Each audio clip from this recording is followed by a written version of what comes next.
happy shiny puppy. This is Melody Fletcher, author of Deliberate Receiving. Finally, the universe makes some freaking sense. And this is day 26 of my 30-day video challenge. Woo! All right. So today I want to talk about anger. I've talked a lot about anger. I've written a lot about anger. There's a big section in my book about anger, one of the most misunderstood emotions that there is. So I'm not going to try to recap everything that I've ever said, except for that it is absolutely one of the most healing emotions that there is. Anger is the emotion that pulls you out of powerlessness into empowerment. The metaphor that I like to use is when you're in sort of in a corner of a locked room and you're in the fetal position and somebody is just beating the crap out of you and you're feeling completely powerless. Anger is the emotion that gets you to stand up and go, no more. I'm going to go through you. I'm going to go around you. Either way, I don't care. This is not happening anymore. It can be explosive. It can be, it can feel like rage. It can be ugly. It can be violent, especially when it's a sort of a suppressed anger. So anger's been suppressed for a long time, and it's a destructive anger release.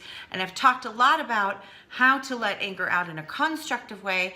And a lot of what I talk about is geared towards giving yourself permission to let anger out even when it is ugly, to not censor it, because you're sort of maybe what you really want to do is beat the crap out of somebody, and to allow yourself to see that happening. Don't go do it, that's destructive, but you can allow yourself to see it happening and not to censor, and that that nothing is really off limits.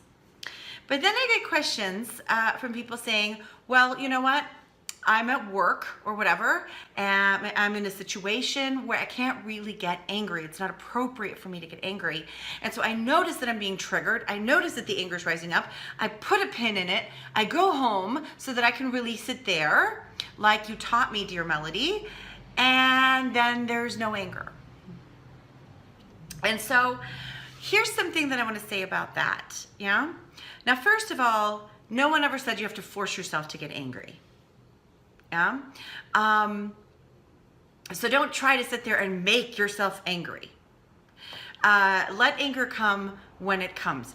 However, I totally recognize that, a lot of times you're in the situation, you get triggered, it's really volatile, and then you go home, and here's what I think is happening. It isn't that you can't bring the anger up, is that you're not recognizing it as anger. Because to most people, anger is this really destructive force, this sort of, and it's volatile, and there's a lot of screaming, and it's loud, and it's, it's satisfying, but it's also, it's violent. It sort of bursts out of you. And what I've come to realize is that anger sometimes is very, very quiet. Particularly once you start sort of getting rid of some of that volatile anger. And not just then, but sometimes, it just doesn't feel explosive. Sometimes it feels more like annoyance. Or, it can't be accessed really physically, but it can be accessed more intellectually. And it doesn't mean that it can't be accessed. So let me give you an example. You might, be angry about something, and your boss has said something to you at work.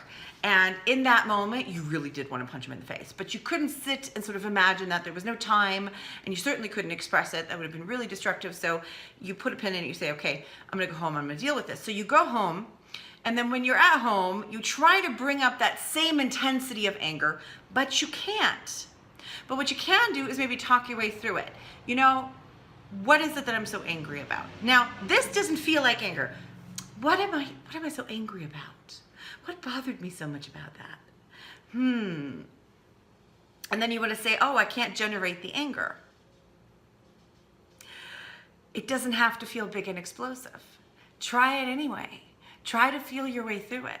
Just sit with it and ask the questions. What was it that bothered you? Yeah?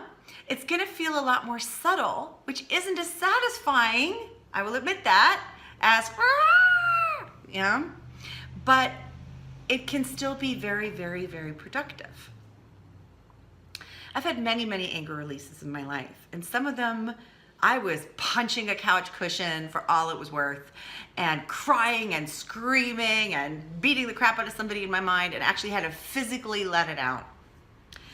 I have, back when I used to run, I would run them out sometimes. I would just go running, and after 10 minutes of running, angry running, the anger would dissipate and I would get insights about it. I've also had an anger release on a plane. Nobody knew that I was having anger release. I closed my eyes, laid back, and beat the ever-living shit out of a whole group of people. They were even fictitious people. It didn't matter. I was dealing with something. I needed to let it out. And then I've also had sort of, they don't look like anger releases, but they're experiences where I'm talking to somebody who's holding the energy for me, or I'm journaling, or I'm talking out loud to an imaginary person, because sometimes it really helps me to hear myself say things out loud. And I will talk my way through it. Why am I angry? What bothered me? What really bothered me is that, that guy's kind of an asshole. He's just, I don't deserve that. I don't deserve to be treated like that. He's just so arrogant. Now, this doesn't seem angry. It seems more contemplative. Yeah? And so one might say, oh no, I'm not having an anger release. Yeah, you are. You're still connecting with it. You're just not connecting with it in such a big, volatile way. A lot of the work that I do with people is actually quite quiet. And it's amazing how, some of the really more advanced techniques that I use with my coaching clients, they don't feel the energy in a very volatile way at all. They'll sit there and go, oh, well, it's this, it's that. And we're, talking very quietly, and then it'll be gone. And they never had to go. Rawr.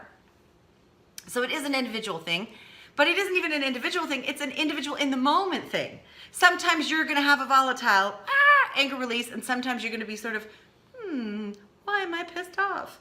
Yeah? And it isn't going to be violent. It isn't going to be as volatile. So let both of those kinds of scenarios be valid for you. And sometimes you're going to have to, it's going to take 2-3 days to kind of talk your way through it. Sometimes anger looks like crying. Yeah. And sometimes it just feels like pressure.